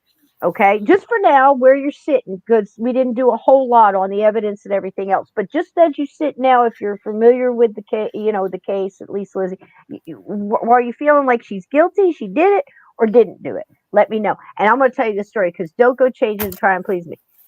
I once dated an airborne ranger. Oh, oof. All right. So anyway, one of my favorite flavors. So anyway, he was a doll, but he had a lot of issues and stuff like that. And I was real young. And I decided, this is the best thing for me, yada, yada, nothing against him, but he did drink and take a lot of pills. He was one of those people that's like, oh my God, there's a red and a blue and an orange. Let's take this and see what happens. And I'm like, okay, this is probably not a good future for me. Probably not a good mix. Woo, but he was a good summer. Oh, I'm going to tell you, that was a hell of a summer. So anyway, I left and I went. There's a long story added to it, but I'll move to the end. I went ahead and did DDP into the Army. I signed up and I was waiting for my time to go. So meanwhile, this jerk, gone and quiet for so long, he goes off and he goes to South Carolina, gets his stuff together. Then he misses me. So he calls up. It was Jeffrey McDonald. So he calls me up, and this is what he does. It's the funniest thing ever. I pick up the phone, and that's back in the day when you didn't know who was calling you. You just picked up the phone and took your chances, I guess. I pick up the phone and I hear that song playing. Did not know who it was. Oh, he's not here. Right. I've answered the phone, told people I wasn't there before. Yeah, me too. And I pick up the phone and I hear this song playing, and it's the Billy Joel song. Don't go changing. And I'm listening. I'm going, what? Try and please me. I'm like, George, is this you? Never been. The song is going, and the whole time I'm yelling, if this is you, you better cut it out. It's like, hold on, through the whole song, I'm just yelling out, I know it's you. You better speak up, you sorry son of a gun. Anyhow, the whole thing was where he said, I changed my mind and I want you to marry me. And I said, yeah, well, I'm getting on a bus for Fort Dix next week. And he calls me up. He goes, I'm out of the Army. I can date you now. And I'm like, yeah, but I'm going to Fort Dix in a week. I just signed up. Yeah. Oh God, it was funny as hell. But anyway, he turned out okay, and he's doing all right. He lived a lot longer than I thought he was gonna. I don't know how, but he did. That's the ones that amaze every time you. I hear that song, I think about that. So nobody's voting here. So you guys don't know. You nothing on. I'm still on the fence. I don't know. Honestly, I don't really think she did it. but I have a reasonable doubt. I Where I'm haven't totally ruled out. Yeah, I couldn't convict her based on what I know about the case it was and what very little. evidence I've seen and heard about, which there's just not much for anybody. I mean, somebody did it, but Yeah, yeah. But I don't I think we'll do ever think know that 100%. I do think that at the very least, what I was trying to do was at least prove, beyond a shadow of a doubt, that axe murders were not as rare as people want you to believe, so you'll believe their narrative. If it goes with their narrative, they're going to tell you, "Oh, it had to be somebody." Not necessarily, because we have so many other ones that were like that, and And I that think just that really reminds me of opens up another the one door. we need to cover. I'm just, Are you? I've, You're just steamrolling, baby. I've got my muse, and now all this stuff is just Oh, here we go. Look pouring out. out of my head. So I've got some cases that we need to cover. All right, I'm up for anything. Let's do it. Let's do Kevin Bacon. I keep telling you. Ted, honest to God, I probably have more against him. Oh, I don't. I don't. I'm just making that up. He's a nice guy. He's a lovely little singer, and him and his brother too. I don't know if you guys know that he has a little band. So many people are getting little bands together. You know who's impressive? Kevin Costner, and he's got a new show coming out that's called. You might be interested in this, Steve. Yellowstone. Have you seen this coming up? I keep Yellowstone telling people, 150. hearing people tell me I need to watch it, but I Yeah, haven't watched it yet, I or haven't it may either. I not got even to be get it out on the yet. I stick. don't know. Yeah. Yep. Yep. So But there I've you got go. Netflix, so I may have to check that out. I love you all so much. I'm sorry for this show. I didn't have so many different things loaded, to show you, but the StreamYard wouldn't let me really load a lot on too. So that's why I was late. I apologize for that. But again, as we keep saying, this is an imperfect podcast, but it's a happy family. And we're all so glad to be here together. And I'm so glad you guys chose to come in here tonight and spend your time with us. And Steve, you know how much I love you, baby. Indeed, I Pastor love you Lily, too. can't wait to meet you, sweetheart. Yeah, someday you'll meet us. Someday my prince will come. Well, It's been a about got couple her of seasons. talked into going to Gettysburg next time around. Oh, So maybe. I'm actually, looking she's forward to about it. got me talked into it. So Axis were more. Yep, this is true, Glenn. we shall see. Available back then, a weapon of opportunity, 100%. That's what Yep, I was saying. It was right absolutely. there, and he always chose a weapon of opportunity. It was part of the buildup. It was part of the thing. When you get into these people that just so Well, like good. the Axeman, some of them Thank you, got hacked, sweetheart. some of them got sliced with a razor. Um, a Please. razor, a straight razor, that was another common thing. Every home with an adult male in it had a straight razor. Cats on Parade, thank you so much, darling. Please take some extra cheese and some of that 7-layer dip on your way out as you get your coat, and I'm hold the door for you, and you're Cats welcome to on come back Parade, always anytime. good to see you. Yep. Benton says Thank to you, tell your everybody. cats hi. Oh, yes. And they're saying something back, not sure. All they know is the doctor said they're perfect. Now their heads are about this big. Boy, when he said they're going to get big, I'm like, he says, look at the paws. Look at, he's showing me all the stuff. He's showing me their teeth and everything. He's like, they're going to be, and I'm like, let them grow. Let them grow. And he said, do they eat well? And I said, I really think that they believe their names are Eat and Treat. Does that answer your question?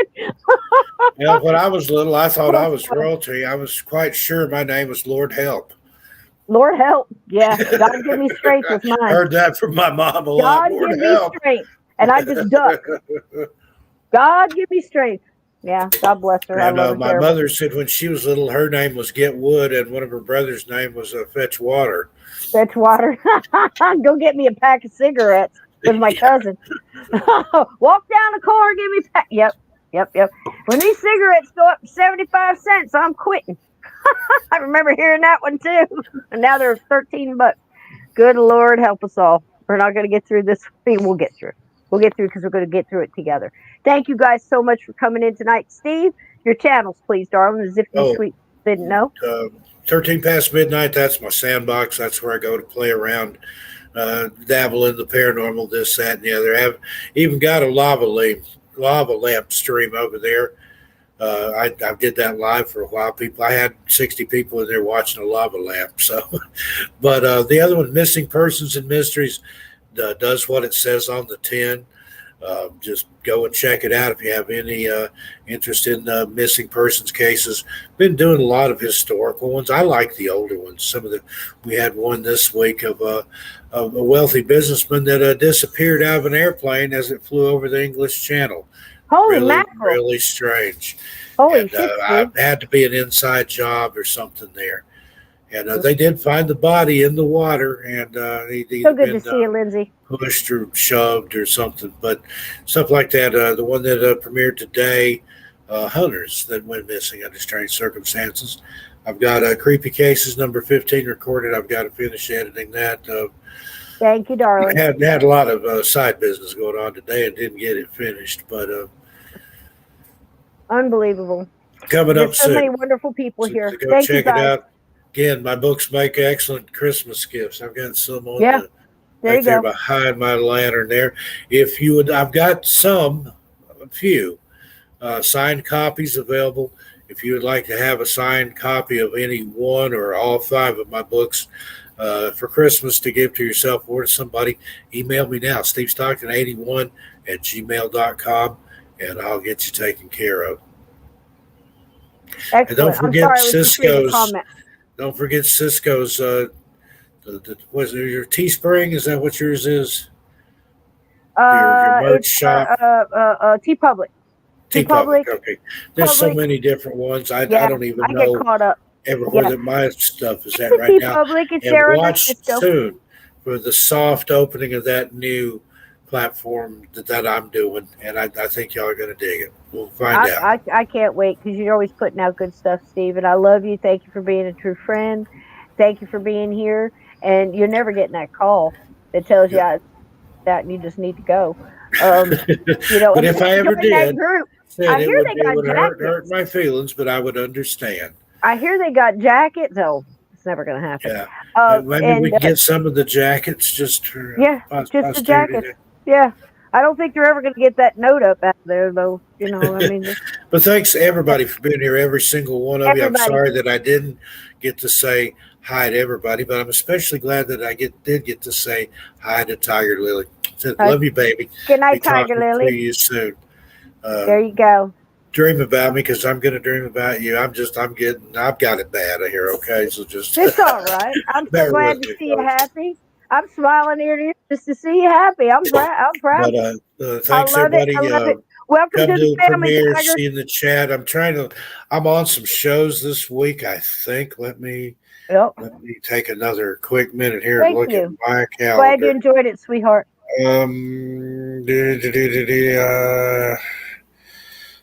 Okay, hang on. Sorry.